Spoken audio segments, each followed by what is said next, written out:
Assalamualaikum warahmatullahi wabarakatuh.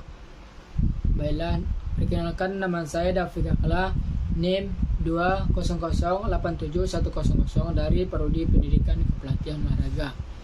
Baiklah, pada kesempatan ini saya akan menjelaskan atau menjawab pertanyaan soal aplikasi ilmu melatih untuk tugas UTS.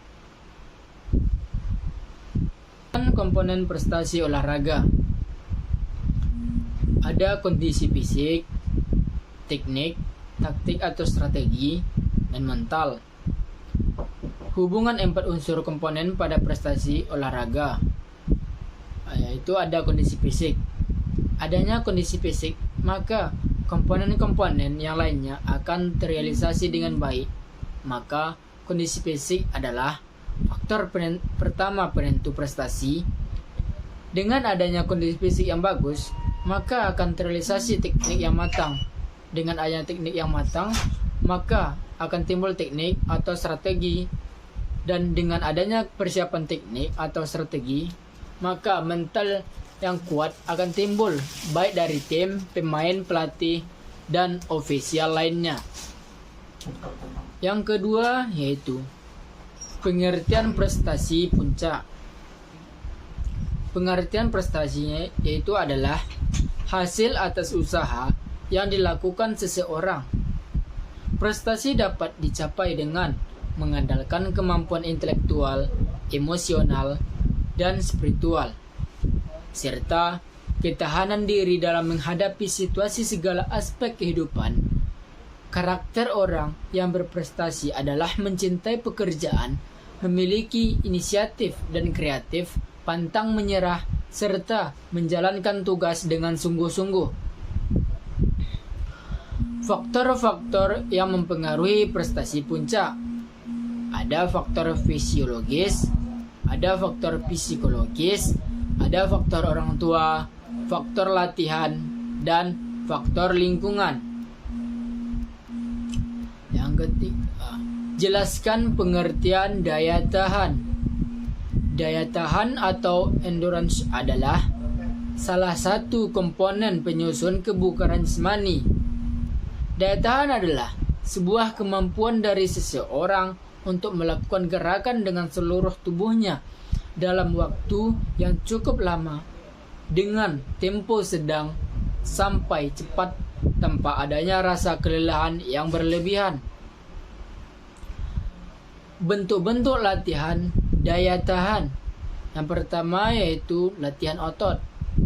Contoh aktivitas fisik untuk meningkatkan daya tahan otot adalah push up, sit up, plank, dan squat. 2. Jogging atau lari. Jenis olahraga ringan seperti jogging atau lari selama 15-30 menit bisa membantu meningkatkan daya tahan tubuh. Yang ketiga yaitu bersepeda. Dan yang terakhir yaitu aerobik. Metode latihan daya tahan.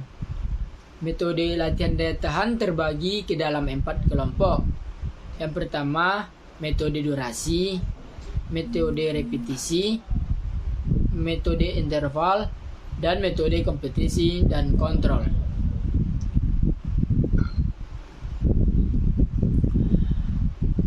Pengertian 4. Pengertian kekuatan. Kekuatan atau strength adalah suatu kemampuan yang dikeluarkan oleh otot tubuh dalam menahan suatu beban. Kekuatan otot ini merupakan daya penggerak di dalam setiap kegiatan, mengurangi potensi terjadinya cedera, menguatkan stabilitas persendian, serta menunjang efisiensi kerja. Jenis-jenis kekuatan. Jenis-jenis latihan kekuatan yang pertama yaitu push up. Push up merupakan jenis latihan kekuatan yang bisa Anda lakukan di rumah tanpa memerlukan alat bantu. Yang kedua yaitu plank. Plank merupakan jenis latihan yang dapat mengencangkan otot punggung, dada, perut, dan bahu. Yang ketiga yaitu sit up. Bentuk-bentuk latihan. Bentuk-bentuk latihannya ada latihan push up, sit up, back up, shoulder press, leg squat, dan back extension. Yang kelima yaitu pengertian kecepatan. Kecepatan atau speed adalah jumlah jarak yang ditempuh oleh benda-benda di setiap unit waktu. Kecepatan adalah jenis kuantitas yang tergantung pada arah, sehingga kecepatan termasuk dalam jumlah vektor. Untuk gerakan satu dimensi, arah kecepatan dapat dinyatakan dengan tanda positif atau negatif. Konsep kecepatan dibagi menjadi dua, yaitu kecepatan sesaat dan kecepatan rata-rata. Yang pertama itu kecepatan sesaat adalah kecepatan suatu objek pada suatu waktu atau sementara.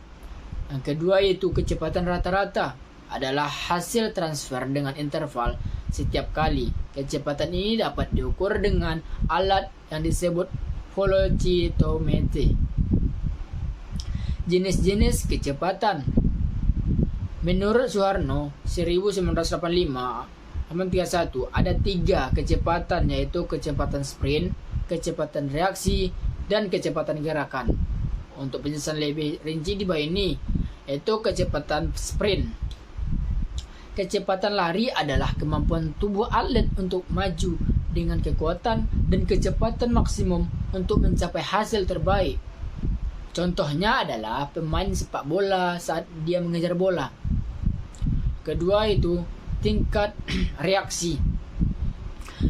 Laju reaksi adalah kemampuan tubuh atlet untuk merespon rangsangan secepat mungkin untuk mencapai hasil terbaik. Misalnya, ketika pemain sepak bola menyambut umpan, pemain akan menyambutnya dengan segera atau cepat. 3 yaitu kecepatan gerakan.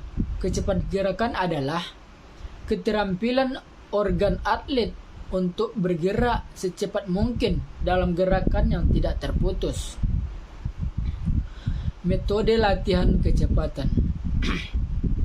Metode latihan untuk meningkatkan kecepatan lari antara lain yaitu latihan interval, sprint training, halo sprint, dan acceleration sprint. Sprint training merupakan latihan yang sangat sesuai dengan meningkatkan kecepatan lari. Sprint training merupakan latihan lari dilakukan dalam jangka waktu singkat, diulang-ulang dalam intensitas tinggi. Prinsip sprint training adalah dengan memberikan beban semaksimal yang dikerjakan dengan waktu yang pendek dan diulang-ulang beberapa kali. Sprint training yaitu dengan waktu kerja 5-15 detik dengan intensitas maksimal Russell PK. Pelaksanaan sprint training yaitu pada lintasan mendatar. Latihan lari jarak pendek sprint 67 training dapat meningkatkan kemampuan tubuh dalam melakukan kerja sesuai dengan karakteristik kerjanya. Maka peningkatan kemampuan yang diakibatkan oleh latihan sprint pendek ini terutama adalah peningkatan kapasitas kerja anaerob, khususnya kekuatan otot, kecepatan dan power dengan sistem energi ATP-PC lactation.